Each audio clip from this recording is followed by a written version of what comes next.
क्या ये हिंसक नारे कहीं पर जाकर रुकेंगे और इनकी सजा क्या तय होनी चाहिए?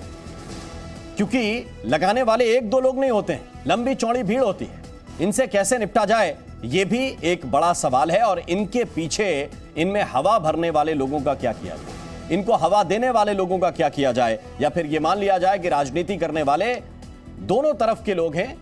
एक तरफ यहां कट्टर बयान देगा, दूसरी तरफ वहां कट्टर बयान देगा, और बीच में जनता को जो सबसे ज्यादा पसंद है, सुकून, अमन, वो डिस्टर्ब होता रहेगा। हमारे साथ खास मेहमान हैं, लगातार हम उनके साथ इस चर्चा को आगे बढ़ा रहे हैं। और लेकिन इससे पहले जरा हैदराबाद की तासीर आप समझने की कोशिश कीजिएगा, क्योंकि वहां पर इस तरह के जो बयान हैं, जिसको कहिए कि भड़काऊ बयान या एक दूसरे के देवी देवताओं पर टिप्पणी, इनका पुराना इतिहास रहा है। एक पुराना बयान आपको सुनाते हैं। अकबरुद्दीन, इनके छोटे बच्चे रहते हुए भी ये हर महीने 50,000 कमाती हैं। घर से ही कैंडल मेकिंग बिजनेस करती हैं। आपको भी सीखना है और करना है, फिर क्यों देरी? फ्रीडम ऐप को अभी डाउनलोड करें। ओवैसी AIMIM के नेता, उन्होंने क्या कहा था, जरा आप सुनिए। तुम 100 कौड़ है ना, ठीक है, तुम तो हमारे से इतने ज्यादा है। 15 मिनट के लिए पुलिस को हटा लो, बता देंगे किसमें हिम्मत है, कौन सा हलवा है। 15 मिनट हटा लो। यह एक उनका पुराना बयान है, काफी पुराना बयान है। लेकिन इसके बाद पार्टी की तरफ से कोई कार्रवाई नहीं हुई थी। अदालती प्रक्रिया में जरूर चला गया। अदालती प्रक्रिया में तो राजा भी गए थे, अदालत ने उन्हें रिहा कर दिया, लेकिन इसके बाद प्रदर्शन रुके नहीं, सिर तन से जुदा किनारे। तो एक चीज पर दो तरह के तर्क क्या चलेंगे, एक बात पर दो तरह की दलीलें क्या चलेंगी, यह अपने आप में एक सवाल है। पवन अंबेडकर, और इस सवाल से आपको दो चार इसलिए होना पड़ेगा क्योंकि आपकी राजनीति भी उसी पर टिकी हुई है जिस पर ए राजा पॉलिटिक्स करते हैं, टी राजा पॉलिटिक्स करते हैं। नहीं राम साहब, ऐसा नहीं है। हमारी पॉलिटिक्स इस देश की संवैधानिक पॉलिटिक्स है। इस देश में जो लोकतंत्र है हम उसकी बात करते हैं। किस परिप्रेक्ष्य में क्या स्टेटमेंट दिया गया है वो एक विश्लेषण का विषय है। लेकिन मैं फिर से बार बार यही कह रहा हूं कि इस देश में जो विचारधारा चल रही है वो विचारधारा धार्मिक उन्माद को फैलाने के लिए 1925 से शुरू की गई जो विचारधारा है, वो विचारधारा इस देश को कम्युनिटी वाइज बांटता है, धर्म और जाति के आधार पर बांटता है। मैं फिर से वही कोटेशन करता हूं। मुझे आप बताइए। नहीं, कोटेशन मैंने सुन लिया है, कोटेशन मैंने सुन लिया। आप दोबारा कोटेशन पढ़ेंगे तो कोई फायदा होगा क्या? जनता ने सुन लिया, कोटेशन नहीं, वो रिवाइंड करके देखिए। मैं आपसे ये कह रहा हूं, नहीं, आप जो कह रहे हैं कि इस पे चर्चा हो सकती है, विश्लेषण हो सकता है, किस संदर्भ में कौन सा बयान दिया गया। राजा कह रहे हैं हमारे बयान का संदर्भ भी देख लो, हमने किसी का नाम नहीं लिया। अब भाई संदर्भ देखेंगे कि आपकी मंशा देखेंगे? हाँ बिल्कुल। अब मंशा की बात आपने कही, मंशा क्या है? ये इस देश में जिस तरह से धार्मिक उन्माद और नफरत फैलाने का है, ये मंशा है। क्योंकि मंशा एक सीरीज बन चुकी राजा दिखते हैं क्योंकि वो आपके विरोध में बात कर रहे हैं, आपके मतलब की जो बात कर रहा है, आपको ढेर सारे वोट दिलाने की जो बात कर रहा है, वो आपको पसंद है? बिल्कुल नहीं। हम पॉलिटिक्स नहीं करते, हम राजनीति इस देश में लोगों के ऊपर चढ़ करके नहीं करते हैं, लोगों को साथ लेकर के चलने का काम करते हैं। हम ये बार बार कह रहे हैं कि इस देश में संवैधानिक और लोकतांत्रिक ढांचे को सुनिश्चित किया जाए और उसका सम्मान किया जाए। अकेले असदुद्दीन ओवैसी की पार्टी है जो इस बात को लेकर करती है। डॉक्टर अजीज खान, आप तो बताते रहे, करती है। आप तो ये बताते रहे उत्तर प्रदेश के चुनाव में कि ये बी टीम है, और ये अभी भी कह रहे हैं कि हम हैं जो लोकतांत्रिक मूल्यों की बात करते हैं, हम देश की जनता को जोड़ने की बात करते हैं। सिर तन से जुदा करके जोड़ेंगे? देखिए राम जी, एक बात आप समझिए, आज जिस तरीके से पूरे देश में माहौल खड़ा किया जा रहा है, देश में भाई को भाई से जुदा करने का प्रयास किया जा रहा है, नफरत का वातावरण इस कदर फैलाया जा रहा है सिर्फ वोट की लालच में। ये दुखद साहब, है। जो मैंने अभी अकबरुद्दीन ओवैसी का बयान सुनाया, आपको अच्छी तरह से ज्ञात होगा कि वो कौन से साल का है। आपको बताना चाहता हूं, कौन से साल का? प्लीज नहीं, मुझे बस इतना, आपको अंदाजा तो होगा ना, बस इतना बता दीजिए। क्या चीज? कि अकबरुद्दीन ओवैसी का यह बयान कितने साल पुराना है? मैं कह रहा हूं अभी तो ये आज खड़ा किया जा रहा है कि पहले इनकी बुनियाद ही वही है। 2014 से क्या हो रहा है? सिर्फ नफरत का बाजार गर्म है, सिर्फ नफरत का सौदा हो रहा है। इसके अलावा हो क्या रहा है? जरा इस पर भी प्रकाश डाल दीजिए।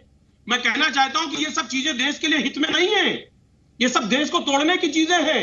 और देश ऐसे ये समझिए विश्वगुरु नहीं बनेगा। जो टारगेट है वो विश्वगुरु का विश्वगुरु ऐसे नहीं बनेगा। धार्मिक उन्माद पैदा करके विश्वगुरु नहीं बना सकते आप। विश्वगुरु बनेगा जब यहाँ के लोग विश्वगुरु की तरह हरकत करेंगे, यहाँ के लोग मजबूत होंगे, यहाँ की इकोनॉमी मजबूत होगी, यहाँ आपसी इत्तेहाद रहेगा, कौमी इत्तेहाद रहेगा, तब हमारा देश विश्वगुरु बनेगा। और इसके लिए जो शासन सत्ता में लोग बैठे हैं वो जिम्मेदार हैं। उनकी जिम्मेदारी है कि आपसी इत्तेहाद को मेंटेन करें, ना कि राजा जैसे लोग जो फ्लोर लीडर है, बड़े नेता रहे, उनकी जिम्मेदारी क्या थी? तेलंगाना में 3 विधायक हैं, उनके फ्लोर लीडर हैं।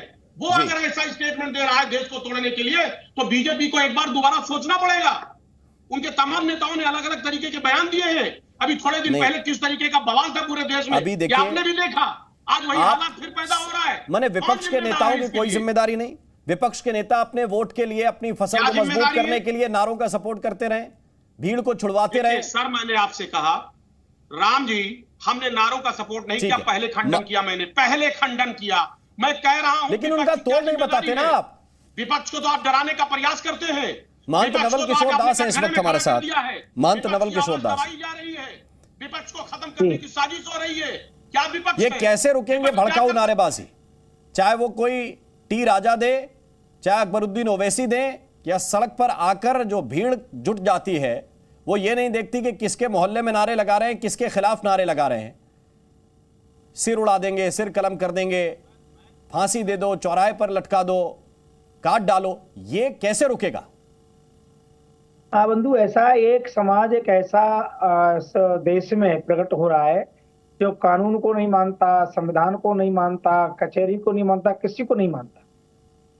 उन्हें किसी से कोई मतलब नहीं। उनका मतलब केवल इतना है, भीड़ तंत्र के माध्यम से जिहाद करो और उन्माद करो।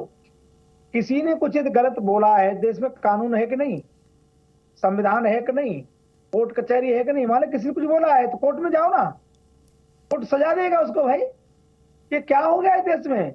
भीड़ इकट्ठी करो, घरों में आग लगा दो, बस सरपंच से जुदा। क्या हो गया है देश को?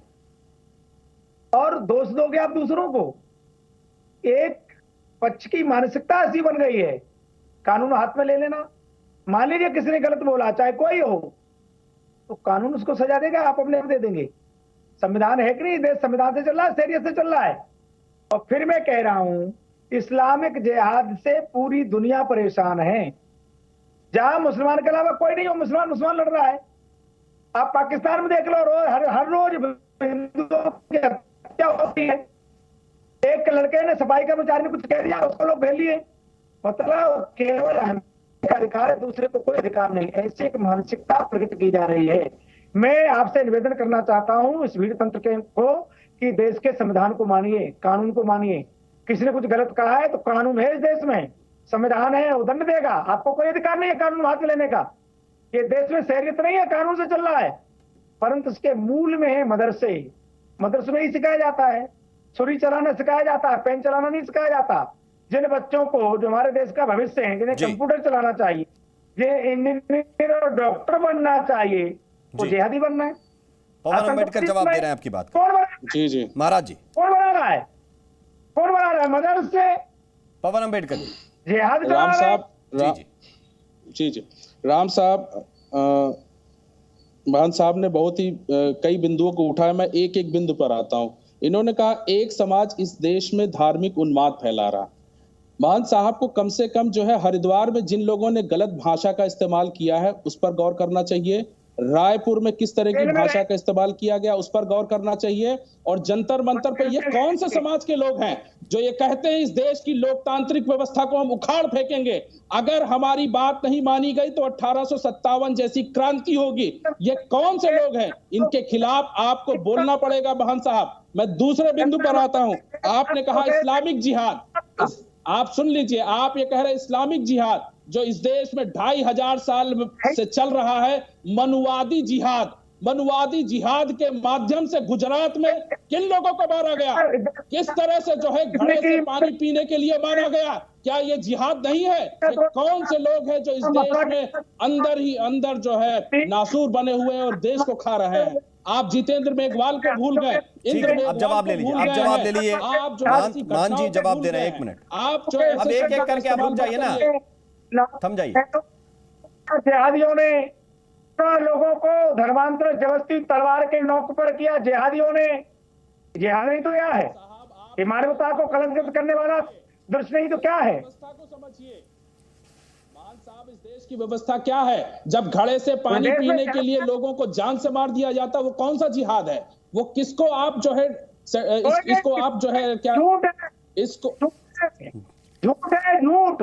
हमारे देश में समस्या ये है, व्यक्ति का अब समस्या ये है, अब समस्या ये है, एक समस्या ये है कि किसी भी घटना को आप उठा के जिहाद से जोड़ दीजिए। ब्रह्म दर्शन करता है, समस्या ये है, व्यक्ति मन ब्रह्म का दर्शन करता है। इस देश में लाखों स्कूल चल रहे हैं, इस देश के कई हिस्सों में ऐसे स्कूल चल रहे हैं जहां पर टीचर निस्वार्थ भाव के साथ पढ़ा रहे हैं। यह उस व्यवस्था का हिस्सा है क्या? अगर किसी एक ने गलती की तो उसको सजा देने के लिए लोग खड़े हुए हैं, कानून है, व्यवस्था है।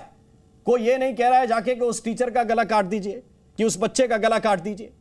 अगर यह व्यवस्था है तो इसको कहते हैं ये आक्रामक सोच, आक्रामक जिहाद, और इसके खिलाफ पवन अम्बेडकर आपको भी खड़ा होना चाहिए।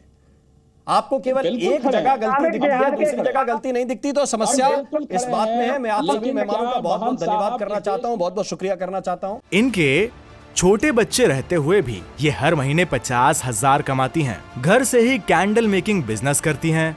आपको भी सीखना है और करना है, फिर क्यों देरी? फ्रीडम ऐप को अभी डाउनलोड करें।